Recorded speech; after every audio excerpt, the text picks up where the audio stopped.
While the entire stock market is making new highs, and I'm not talking about just, 1 year highs or even the last 10-year highs, I'm talking about all-time highs in the history of the stock market. A lot of investors like you and I are wondering, is it time to finally pull my money out of the stock market, hold on to it for some time, wait for the market to crash, and then put it back in the market once we have a dip? That is what we're going to be talking about today. So without any further ado, let's talk about, should you take your money out of the stock market?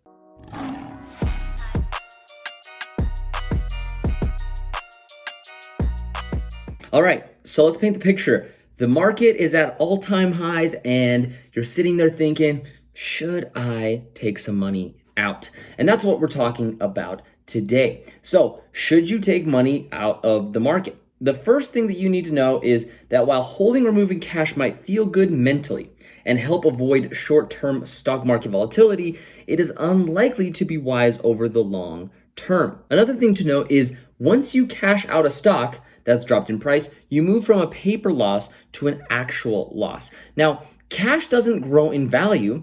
In fact, inflation erodes its purchase power over time. And if you haven't seen my inflation video, you can go ahead and check it out. I'll put it down in the comments below for after this video. If you don't already know, inflation eats away at your purchasing power. And that can be very, very bad, especially in times of increased inflation like we've had this year. And more importantly, during times of hyperinflation, which is something that I hope we never see. And rather than cashing out, consider maybe rebalancing your portfolio instead. Now, the big reason why is in the next slide that I'm going to show you here, and that is the short-term and long-term capital gains tax that you're going to pay when you take profits. So this is obviously your income on the left side here, and it goes down the list, and you can see the short-term capital gains tax rate is in the middle and the long-term is on the right. Obviously, long-term just means over a year of you holding a particular asset, and short-term is anything below that. So as you can tell,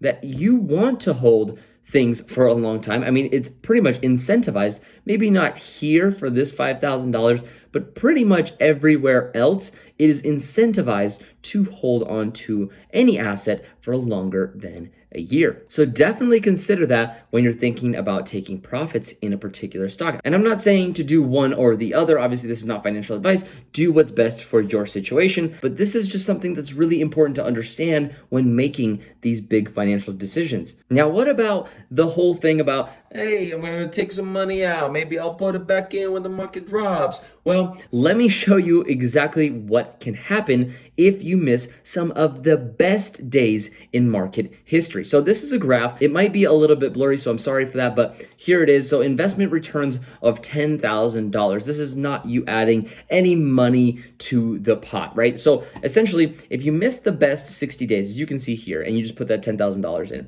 you actually lost more than half of your initial investment. Now, if you miss the best 50 days, you still lost 50%. Now, when you miss the best 40 days, guess what? You still lost a lot of your money. Now, when you miss only 30 days, then your investment grows by about, $1.9 thousand. So not too terrible, but again, this is a 20-year span, so your money should grow a lot faster. But this is the power of missing the best days in the stock market. So 18,000 is what you have if you miss the best 20 days. The best 10 days over here is 29,000, so you gain $19,000. Not too shabby. If you stayed fully invested, that $10,000 in 20 years with no additional investment would be a grand total of $58,000. And again, this is from 1993 to 2013. So really through two pretty big drops in stock market history. And if you added during these times, you would be a lot better off than this 58,000. So next, that leads me into,